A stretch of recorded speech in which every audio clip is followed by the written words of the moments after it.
Hey everybody, I'm Sean Robinson. I'm Carson Grubaugh. And I'm Brandon Graham. Welcome to We're on the Living the world's Line. worst. This is going to be an awfully messy episode because we've got a hummingbird in someone's mic, and I think I'm on a lag. So this will be interesting. Perfect. We wanted to drop you a video despite the crazy circumstances because, for one, we've actually had a pretty big milestone. We have 5,000 subscribers on the YouTube channel. Thank you very much, everybody. And mostly thank you to Carson and Tori, who continue to keep the content train rolling no matter what else is happening. Uh, Man, that is a hell of a lot of videos, Carson.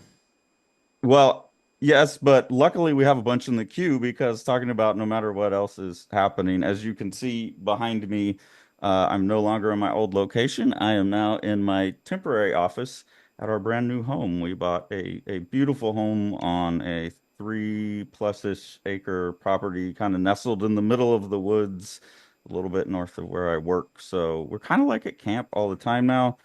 This is my temporary studio until we can get the workshop cleaned up. And I've got a awesome, like I can't even believe it, amazing 1,500 square foot workshop. And mine and Tori's intention over time is to start buying things like a risograph printer or maybe an offset printer and try and add like a custom printing component to what we're doing here to kind of, maybe some of us in Living the Line have a smaller project that we're interested in doing.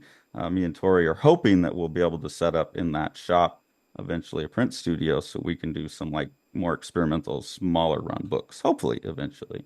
So yeah, we're trying to keep the Nice. train rolling while all that's going on, but it's been pretty busy. And if that's why things have been chaotic, the channels seemed a little chaotic. That's why. Also, I spent all summer finishing the inking for Bound, so it's been a wild 4 or 5 months for Living the Line. And Brandon, you have moved as well. You're back in Las Vegas now? Yes, I'm back. I'm back where I'm supposed to be. I'm in the desert on a rock like a lizard. So yeah, it's time for you to move again, Sean. Yeah, that's never going to happen. Although I was contemplating having a new background for this video call in the honor of you two folks here. But what I realized is that my bookshelves that would make an awesome backdrop reveal too much about my publishing intentions.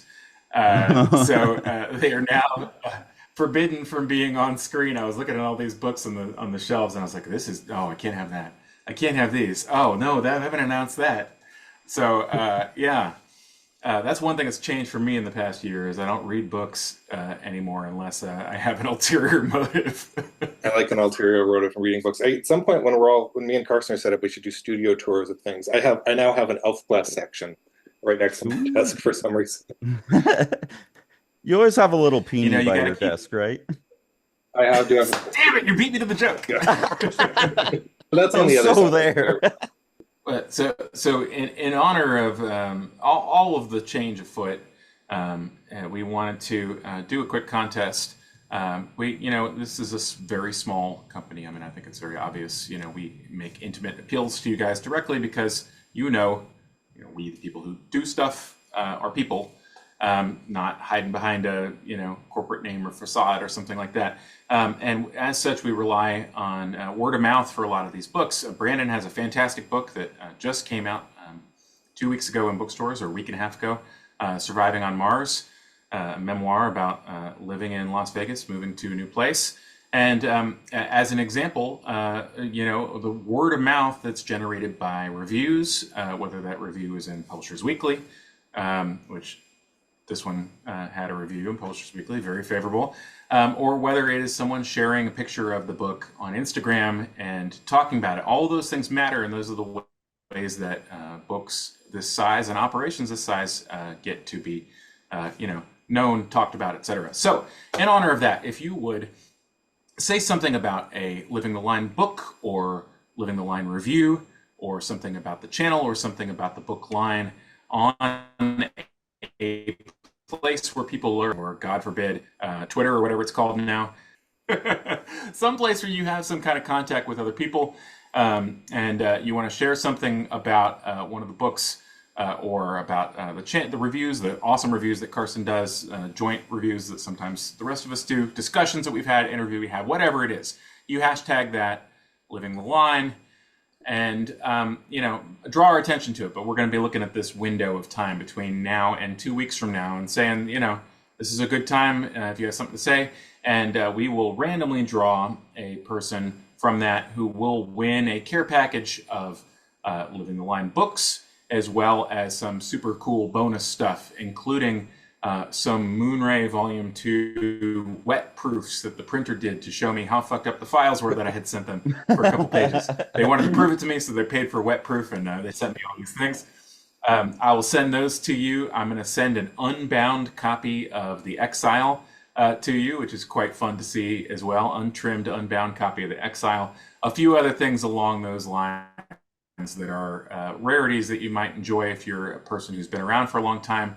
And also some things that you will probably just enjoy for the hell of it because you're a reader and you like a lot of the same stuff that we do. But yeah, so I hope that that's a exciting enough pot for y'all. But really, damn, I mean, this has been a long time now. This is a matter of years and, still alive, still going. Yeah. Still doing stuff I think that's really worthwhile. And growing exponentially. Soon it'll be out of our control. Totally out of control, yeah. No, definitely out of control. 100% out of control.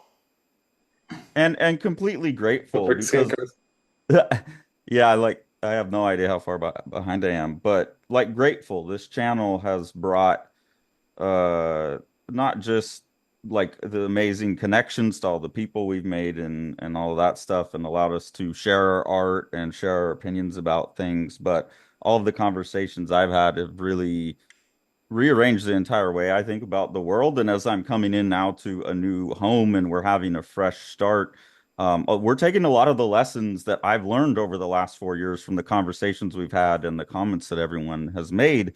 And I think there's a certain there's a thing that we've learned that we're really hopeful to share, and we really feel like this new place is the right place to do it from. So thank you for helping us get here. Very, very grateful for that. And there should be a preview up in the next couple of days of introducing Bright Hall, which will be the name of this property. And that's kind of our goal for it, is to be the people who owned it previously were named Ray and Joy. We found that out. And so we want the property to be a ray of joy as well. So hopefully tomorrow there will be an introductory tour of Bright Hall, and we'll talk a little bit about what I hope to do with it. And that's entirely because of this channel. I wouldn't be thinking about doing printing and any of that stuff if it wasn't for this. So thank you very much, and I look forward to seeing what everyone has to say on social media. Awesome. Certainly. Well, thanks for watching, guys. Thanks for the subscribe. Thanks for being part of all of this. Make sure to smash that subscribe button, and ring that bell.